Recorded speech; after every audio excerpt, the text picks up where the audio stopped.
لوگوں سے عزتیں تلاش کرتے ہو تو وہ کیا تمہیں عزت دیں گے؟ وہ تو کل اچھا کہتے ہیں، پرسوں برا کہنے لگ جاتے ہیں۔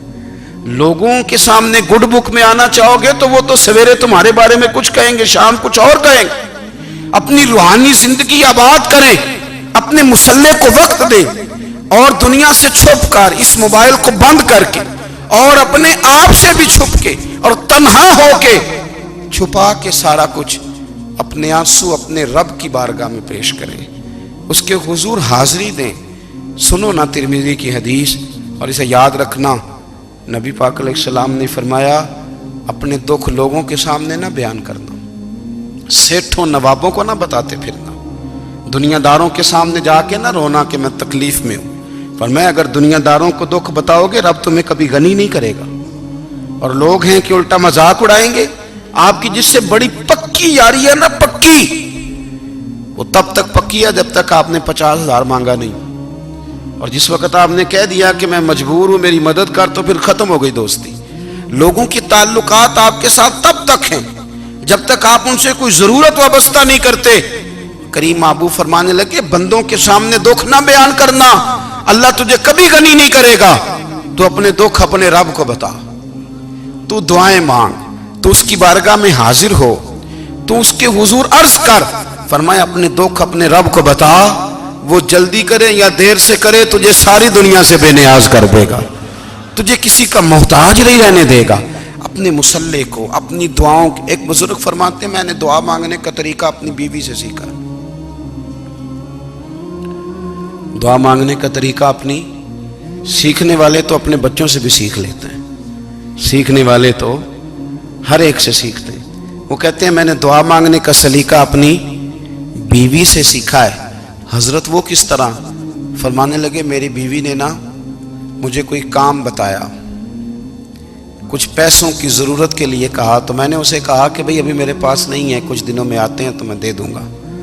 عورتوں کی عادت ہوتی ہے وہ بار بار یاد کراتی ہیں، 2-4 دنوں کے بعد پھر اس نے کہا حضرت وہ میں نے کہا تھا کچھ پیسے، میں نے اسے کہا کہ ابھی میرے پاس نہیں ہے، کچھ دنوں میں ملتے ہیں تو میں تمہیں دے دوں گا۔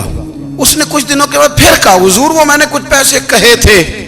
فرماتے میں نے ڈانٹ دیا، میں نے کہا کہ کیا تو روز مجھے شرمندہ کرتی ہے، کہا نا میرے پاس نہیں ہے، ہوں گے تو دے دوں گا، تو روز یاد کراتی ہے۔ فرماتے ہیں اس نے پہلے تو میری ڈانٹ کو سہا، پھر میرے سخت جملوں نے اس کی آنکھوں میں آنسو پیدا کر دیے، پھر اس نے اپنے آنچل میں اپنے اس دکھ کو سمیٹا، اور پھر اس نے ایک جملہ کہا تو میں رو پڑا، اور مجھے اپنے رب سے مانگنے کا طریقہ آ گیا۔ مجھے کہنے لگی حضرت جی آپ نے ڈانٹ دیا میں نے سہ لیا، پر آپ ہی میرے شوہر ہیں، بتائیں نا آپ سے نہ کہوں تو میں کس سے جا کے کہوں۔ فرماتے ہیں میں رو پڑا، اور میں کھل کے رویا، اور میں تڑپ کے رویا، اور پھر میری سسکیاں بند گئیں۔ تو مجھے کہنے لگی آپ کو کیا ہوا؟ میں نے کہا مجھے بھی دعا مانگنی آ گئی ہے، جب میں اسے کہوں گا نا اللہ تو ہی میرا رب ہے، میں تجھ سے نہ کہوں تو میں کس سے جا کے کہوں؟ میں کیوں کسی بندے سے سوال کروں؟ میں کیوں کسی دنیا دار سے کہوں؟ میں تیرے بندوں کا، نیک بندوں کا وسیلہ لے کے، تیرے محبوب کی غلامی لے کے تیری بارگاہ میں آیا، تجھ سے نہ مانگوں تو کس سے مانگوں؟ سمجھ آ گئی ہے؟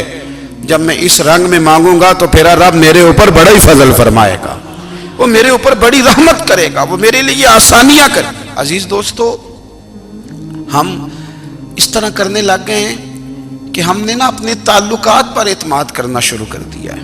میرے تعلقات بہت ہیں، ہم نے اپنی دولت پر اعتماد کرنا شروع کر دیا ہے، میرے پاس دولت بہت ہے۔ ہم نے اپنے علم پر، اپنی شہرت پر اعتماد کرنا شروع کر دیا ہے کہ میرے پاس فلاں چیز بہت ہے۔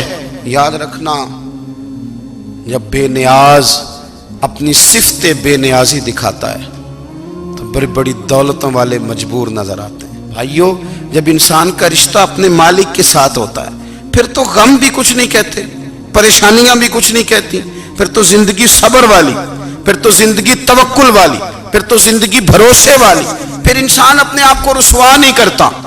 دنیا داروں سے امیدیں اس کی ختم ہو جاتی، امیدیں اللہ رسول سے لگا لیتا ہے، مضبوط ہو جاتا ہے، مضبوط، طاقتور ہو جاتا ہے، خوددار ہو جاتا ہے، باوقار باعزت ہو جاتا ہے۔ حضرت بہلول دانا رحمت اللہ علیہ بیٹھے تھے تو ہارون رشید حج کر کے آ رہا تھا، تو رستے میں حضرت شیخ سے ملاقات ہو گئی تو السلام علیکم کے بعد کہنے لگا حضور کوئی حکم ہو تو بتائیے گا. تو حضرت بہلول دانا فرمانے لگے تیرا رب کون ہے؟ اس نے کہا اللہ. تو فرمایا میرا کون ہے؟ کہا اللہ. فرمانے لگے تو بڑا ہی بیوقوف ہے، کیا تو یہ سمجھتا ہے کہ رب ہارون رشید کو تو دے گا اور بہلول دانا کو بھول جائے گا؟ تیرا بھی وہی رب ہے، میرا بھی وہی رب ہے. اس نے اگر تجھے دے کے آزمایا ہے تو ہو سکتا ہے مجھے نہ دے کے آزما رہا ہو. جب اس کی حکمت کے تقاضے ہوں گے تو عطا کرے گا اور دے گا. تو جا اپنا کام کر. بھائی اپنی روحانی زندگی، اپنی عبادات، اپنے وظائف، اپنے روزمرہ کے معاملات، اپنی دعائیں، اپنا استغفار. دیکھو کوئی مشکل کام تو نہیں 2 رکوع ہیں سورہ واقعہ کہ اگر رات کو پڑھ لی جائے تو. میں کس طرح یہ بات بیان کروں کہ تعویذ بانٹنا آسان ہے اور وظیفہ بتانا مشکل ہے. سارا دن تعویذ بانٹیں تو لوگ لینے کو تیار ہیں، اور اگر آپ وظیفہ بتائیں تو کہتے ہیں تو مشکل کام ہے. او خدا کے بندے، اگر آپ کا تعلق قرآن پاک کے ساتھ مضبوط ہو، قرآن پاک کے ساتھ اگر آپ کا رشتہ ہو، لوگ سفارشیں ڈھونڈتے ہیں نا دنیا میں، کوئی تعلق مل جائے تو میرا کام ہو جائے. دنیا میں اتنا مشکل معاملہ ہے، آخرت میں مجھے بتائیے گا کتنا مشکل معاملہ ہوگا. میرے نبی پاک صلی اللہ تعالی علیہ وسلم نے فرمایا جو لوگ سورہ ملک پڑھا کرتے تھے نا، سورہ ملک، یہ سورت ملک قیامت میں ان کی سفارش کرے گی، اور اس طرح کرے گی کہ کہے گی اے اللہ یہاں اس بندے کو جنت میں داخل کر دے یا مجھے قرآن پاک سے علیحدہ کر دے. تو رب فرمائے گا جا اس کا دامن تھام کے اسے جنت تک پہنچایا. آپ بات کو سمجھیں، جب آپ کے تعلقات اپنے معاملات کے ساتھ مضبوط ہوں گے. یہ نبی کریم نے وعدہ کیا ہے کہ تو سورت واقعہ پڑھ تیرے گھر میں فاقہ نہیں آئے گا. حضرت عبداللہ ابن مسعود رضی اللہ تعالیٰ عنہ بیمار تھے تو حضرت عثمان غنی رضی اللہ تعالیٰ عنہ تیمارداری کے لیے تشریف لے گئے اور جا کر کے کہا کہ آپ بڑے بیمار ہیں، آپ کی بیٹیاں زیادہ ہیں، میں چاہتا ہوں کہ خزانے میں سے کچھ مدد کروں. تو سیدنا عبداللہ ابن مسعود رضی اللہ تعالیٰ عنہ اٹھ کے بیٹھ گئے اور کہنے لگے امیر المومنین، اللہ آپ کو میری طرف سے، میری بیٹیوں کی طرف سے بہتر صلہ دے. میری بیٹیوں کو کسی خزانے کی ضرورت نہیں، میں نے انہیں خزانہ دے دیا ہے. کہا جناب آپ نے کون سا خزانہ دیا ہے، میں آپ کے مالی معاملات کو جانتا ہوں. تو فرمانے لگے امیر المومنین، میرے نبی کریم نے فرمایا ہے جو سورت واقعہ پڑھے اسے کبھی فاقہ نہیں آتا. میں نے بیٹیوں کو یاد کرا دی ہے، یہ خزانہ میں نے انہیں دے دیا ہے. وہ سارے والدین سنیں جو بیٹیوں کے لیے پریشان رہتے. حضرت عبداللہ ابن مسعود نصیحت کر رہے ہیں، فرمانے لگے میں نے سورت واقعہ یاد بھی کرا دی ہے، پڑھنے کی عادت بھی ڈال دی ہے. حضور نے فرمایا ہے جو سورت واقعہ پڑھے اسے فاقہ نہیں آتا. کہنے لگے چاند تو اپنی جگہ چھوڑ سکتا ہے، سورج گر سکتا ہے، تارے ٹوٹ سکتے ہیں، پر مدینے والے رسول کی بات غلط نہیں ہو سکتی. حضور نے فرمایا فاقہ نہیں آئے گا تو انشاءاللہ کبھی بھی نہیں آئے گا. کرنے کا کام یہ ہے کہ ہم اپنے معاملات، اپنی عبادات، اپنی دعائیں، کبھی 10 منٹ عادت ہو جائے نا دعا مانگنے کی علیحدہ سے رات کو. حضور نے فرمایا جو فرض نماز کے بعد دعا مانگے اللہ اس کی قبول کر لیتا ہے. نبی پاک صلی اللہ تعالی علیہ وسلم نے فرمایا اللہ مسافر کی دعا قبول فرماتا ہے. حضور نے فرمایا اللہ مظلوم کی دعا قبول فرماتا ہے. حضور نے فرمایا بیمار سے دعا کراؤ اللہ اس کی دعا قبول فرماتا ہے. میرے نبی پاک نے فرمایا ماں باپ جب بھی اولاد کے لیے ہاتھ اٹھائیں، ویسے تے بلے شاہ تو آسمانی اڈ دیا ہی پھڑ دیں، جڑا گھر بیٹھا انہوں بڑھیا ہی نہیں. حضور فرمانے لگے ماں باپ جب بھی اولاد کے لیے دعا فرمائیں اللہ ان کی دعا کو قبول کرتا ہے. آپ اپنا تعلق بنائیں دعا کے ساتھ، عبادت کے ساتھ، مصلی کے ساتھ رشتہ بنائیں، استغفار پڑھیں. صلاح الدین ایوبی صلیبی جنگوں میں تھے، رات کو مسجد اقصیٰ میں نماز پڑھی تو پریشان تھے. ایک بزرگ سے ملاقات ہوئی تو وہ کہنے لگے کہ آپ بڑے پریشان ہیں. کہنے لگے حضور پریشان اس لیے ہوں کہ پہلے ہی مسلمان کمزور ہے، اب میں نے سنا ہے دشمن کا ایک بحری بیڑا وہ جنگی سامان سے بھرا ہوا آ رہا ہے، تو اب ان کے پاس اور تلواریں اور نیزے آ جائیں گے، مسلمانوں کے پاس پہلے ہی وسائل کی کمی ہے، پریشان ہو کس طرح کر کے مقابلہ کریں گے. یہ بات کہتے ہی صلاح الدین ایوبی نے بزرگوں سے کہا حضور آپ بھی دعا کرنا، دعا کی بڑی طاقت ہے. میرے نبی پاک نے فرمایا دعا مومن کا ہتھیار ہے، دعا مومن کا، دعا مومن کا۔ حضور نے فرمایا تقدیر کو سوائے دعا کے کوئی چیز نہیں بدل سکتی، دعا مومن کا ہتھیار ہے، یہ کافر کے پاس کوئی نہیں، یہ ہتھیار ہے مومن کا۔ اللہ کرے آپ کو سمجھ آئے، پھر سنیں، کئی بار کہہ چکا ہوں یہ ہتھیار ہے۔ کافر کے مقابلے میں جو تیرے پاس سب سے بڑا ہتھیار ہے وہ دعا ہے۔ دعائیں کرانی چھوڑ دی، کرنی چھوڑ دی، لینی چھوڑ دی۔ حضرت سیدنا انس بن مالک رضی اللہ تعالیٰ عنہ فرمایا کرتے تھے، میں نے وہ رنگ دیکھا ہے جب حضور دعا مانگتے تھے اور حضور کی مقدس آنکھوں میں آنسو بھی ساتھ ہی بہا کرتے تھے، میں نے وہ انداز دیکھا ہے۔ تو صلاح الدین ایوبی بزرگ سے کہنے لگے آپ بھی دعا کیجیے، اور خود رونے لگے اور سر سجدے میں رکھ کے رونے لگے، اور عشاء سے لے کر فجر تک روئے، خوب روئے۔ صبح وہ بزرگ آئے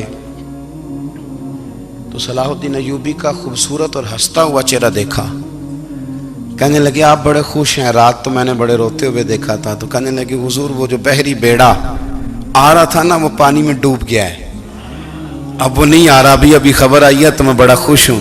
بزرگ کہنے لگے اٹھ سینے سے لگ اور سن ایک بات، وہ بحری بیڑا پانی میں نہیں ڈوبا، وہ تیرے آنسوؤں میں ڈوب گیا ہے۔